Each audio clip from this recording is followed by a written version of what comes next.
On May 24, 1941, a wide defiant salvo shell was fired from the Bismarck and destroyed the HMS Hood, killing 1,415 sailors, with only 3 surviving.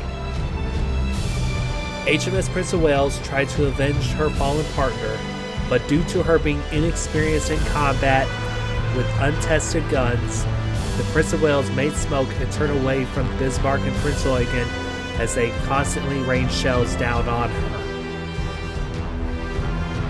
The British Admiralty's response was multifaceted: shock, grief, and a desire of revenge.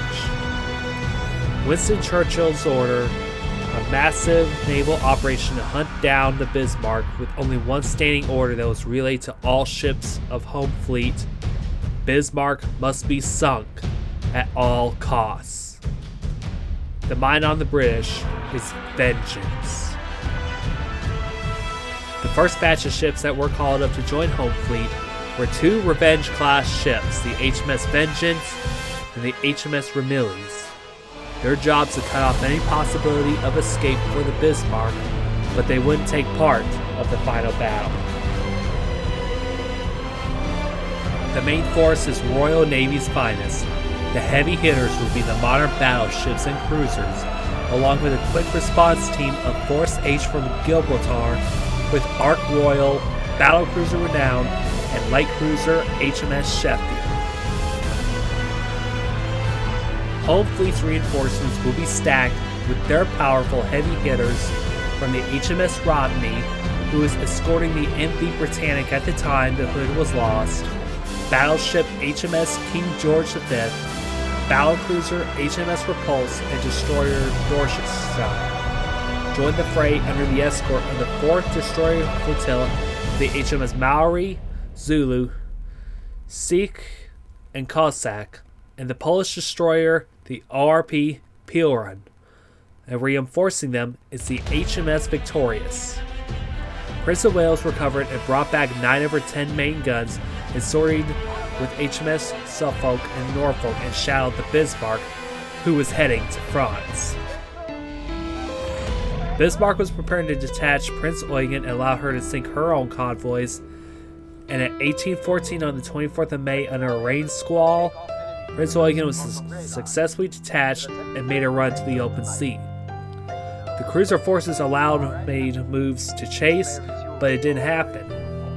In that rain squall, the Bismarck appeared only as a ghost form and fired upon the British, with neither shells hitting each other. Instead of rather taking the Bismarck head on, they had to find a way to slow the Bismarck down to reduce her speed. The only possibility of slowing her down is by air and outdated biplanes. Help is a long way from Bismarck as she's on her way to France, and there's only one way, rather than rely on their gunnery, but their pilots.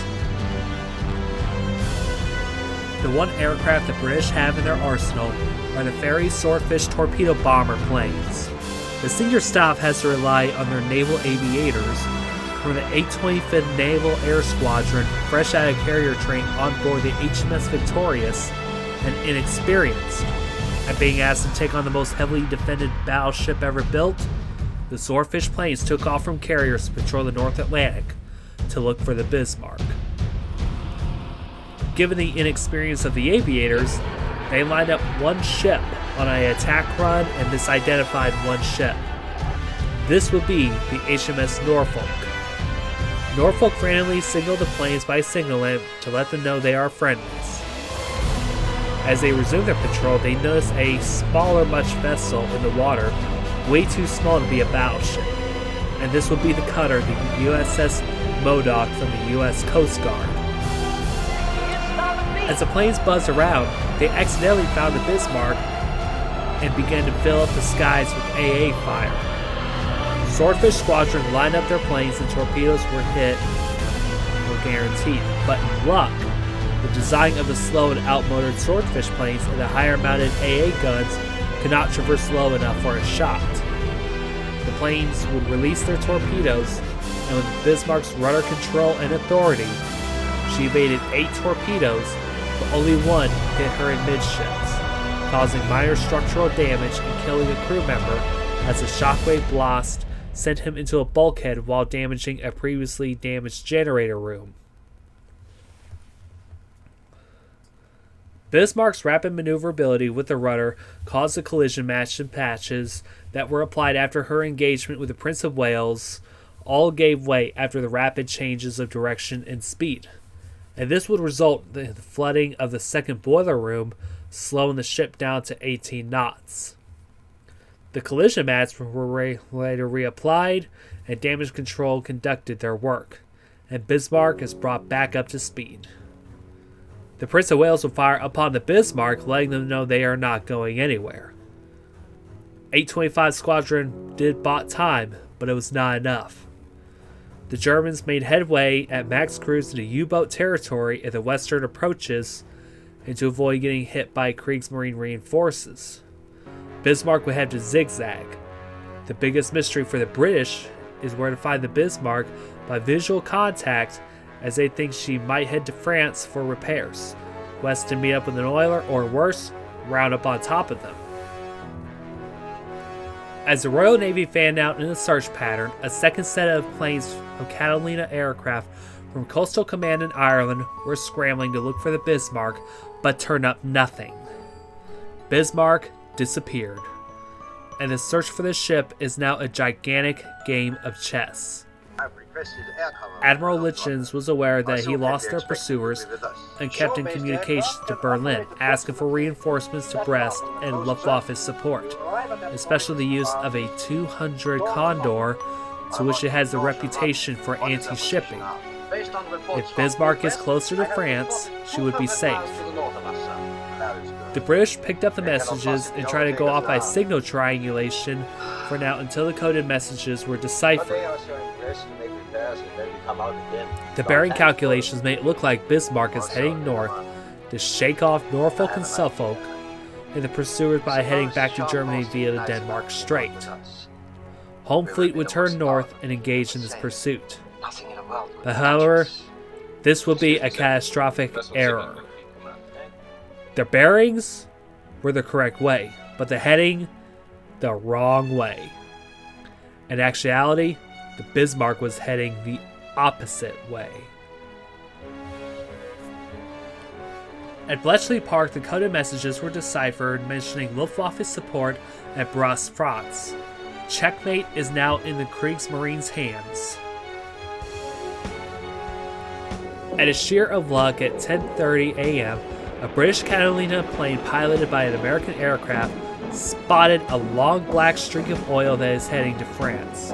And right away, Bismarck's AA guns opened fire at the aircraft. The pilot reported Bismarck's position, and Admiral Toby's assessment was correct. They were going the opposite way, and Bismarck is 800 miles away to France and moving quick. Royal Navy would have no hope of success. Even with Royal Air Force mobilized, Bismarck would escape to France. But the realization is, when Winston Churchill issued the Sink the Bismarck order, it was sent out to all ships, including Force H coming from Gibraltar. They were heading north as fast as possible. Toby got in touch with Force H and let Admiral Somerville know they would reach Bismarck in a day, and they have a day to make it happen. HMS Sheffield detached and began to shadow the Bismarck at flank speed, with Ark Royal beginning to arm their planes with magnetic torpedoes, hoping that they would detonate below Bismarck's armor belt. With the weather being a tactical factor, navigation is now made difficult. The pilots from Ark Royal made a mistake and noticed a large ship steaming to France and lined up their target, and ironically made the same mistake as the 825 Naval Air Squadron. Crew on the HMS Sheffield started signaling the pilots, but to no avail.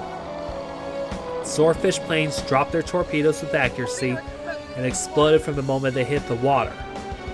Sheffield dodged one, and another harmlessly bounced off the hull. The new magnetic torpedoes either exploded on impact in the water due to the impact of the detonators broke entirely, or the primer failed to ignite due to the cold water. As the pilots returned to the Ark Royal, they were briefed on what happened and reflected on their error. Deck crew reloaded the Swordfish planes with original contact torpedoes and had to move quickly. Bismarck is getting close to home waters. As the Swordfish planes took off as they started heading towards Bismarck, to which the crew on the Bismarck fired a gun solution at Sheffield, straddling the cruiser, and made smoke and left the engagement.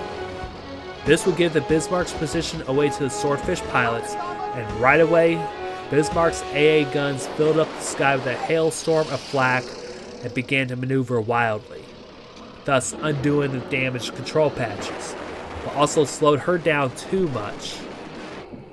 A torpedo that was dropped hit the Bismarck amidships, rupturing pipes and flooding the machinery spaces, to which that ship can brush off. But what's coming next is something she could not shake off.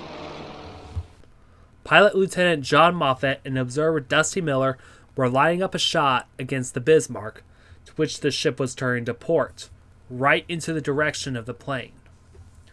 Dusty Miller was observing by hanging himself off the plane, trying to find a calm patch of ocean. He waited 20 seconds for a calm patch and had to fire a torpedo right away. The single crest of wave would throw off the direction and trajectory. And from the moment he saw a calm patch, he ordered out, "Let her go, John!" Lieutenant Moffat fired the torpedo straight into the Bismarck that was making the left turn, but lost all of her speed.